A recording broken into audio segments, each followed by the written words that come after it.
Guys എല്ലാവരും എൻ്റെ അടുത്ത് ചോദിക്കുന്ന സിജോ നിനക്ക് എന്ത് പറ്റി, നീ BJP ചേർന്നോ, എന്തിനാണ് നീ അനൂപ് ആൻ്റണിയെ സപ്പോർട്ട് ചെയ്യുന്നത്? ഞാൻ അനൂപ് ആൻ്റണിയെ വെച്ച് 2 വീഡിയോ ചെയ്തിരുന്നു, രണ്ടും നല്ല റീച്ചിൽ ഓടിക്കൊണ്ടിരിക്കുകയാണ്. ഞാൻ ഏതാ പാർട്ടി എന്നൊക്കെ എന്നെ പേഴ്സണലായിട്ട് അറിയാവുന്നവർക്ക് നല്ലോണം അറിയാം. പക്ഷേ ഇത്തവണ തിരുവല്ലയിൽ എൻ്റെ പ്രതിഷേധമാണ്.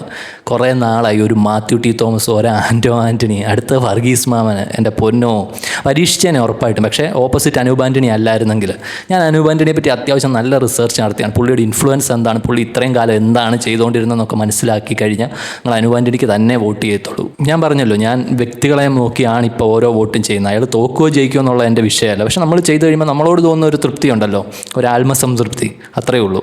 ഇപ്പം അനൂപ് ആൻ്റണി ജയിച്ചു, പുള്ളി ഇതുപോലെ തന്നെയാണ് 5 വർഷം ഭരിക്കുന്നെങ്കിൽ പുള്ളിക്കെതിരെ ഞാൻ സംസാരിക്കും, അത്രയേ ഉള്ളൂ. അത് വ്യക്തികളെ മാത്രമേ അതിനകത്ത് നോക്കുന്നുള്ളൂ, വേറെ ഒരു കാര്യവും ഇല്ല അതിനകത്ത്.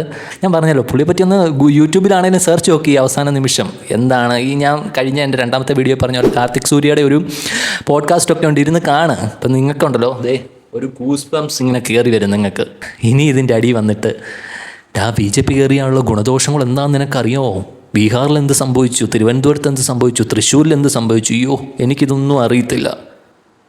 ഇതൊന്നും ഞാൻ നോക്കുന്നില്ല. ഞാൻ അനൂപ് ആൻ്റണി എന്ന് പറയുന്ന വ്യക്തിയെ മാത്രമാണ് നോക്കിയത്. പിന്നെ ഞാൻ എന്താണ് ഈ പറയുന്നത്, എന്താണ് എൻ്റെ പ്രതിഷേധമെന്ന് തിരുവല്ലയിലെ ജനങ്ങൾക്ക് ഞാൻ ഈ പറഞ്ഞതിലൂടെ മനസ്സിലാവും. നിങ്ങളോട് വന്നിട്ട് ഇന്ന ആൾക്ക് തന്നെ നിങ്ങൾ വോട്ട് ചെയ്തേ മതിയാകൂ എന്നൊന്നും പറയാൻ ഞാൻ ആളല്ല. അത് ജനാധിപത്യത്തിനെതിരുമാണ്. എൻ്റെ ആശയം നിങ്ങളുമായിട്ട് ഷെയർ ചെയ്തു എന്നേ ഉള്ളൂ. കുറേ കാലമായി ഈ തിരുവല്ലയും പത്തനംതിട്ടയൊന്നും ഒരു വലിയ പറയത്തക്ക ഒരു വികസനമോ ഒന്നുമില്ല. അപ്പോൾ ആ ഒരു വിഷമത്തിൽ പറഞ്ഞു പോയതാണ്. ആരെങ്കിലും ഏതെങ്കിലുമൊക്കെ തരത്തിൽ ഞാൻ ഹേർട്ട് ചെയ്തിട്ടുണ്ടെങ്കിൽ അവരോട് സോറി. അപ്പോൾ ഓക്കെ, ഇനി ഇതിൻ്റെ പേരിൽ ഒരു വീഡിയോ ഉണ്ടാകത്തില്ല. തോറ്റാലോ ജയിച്ചാലോ ഒന്നും.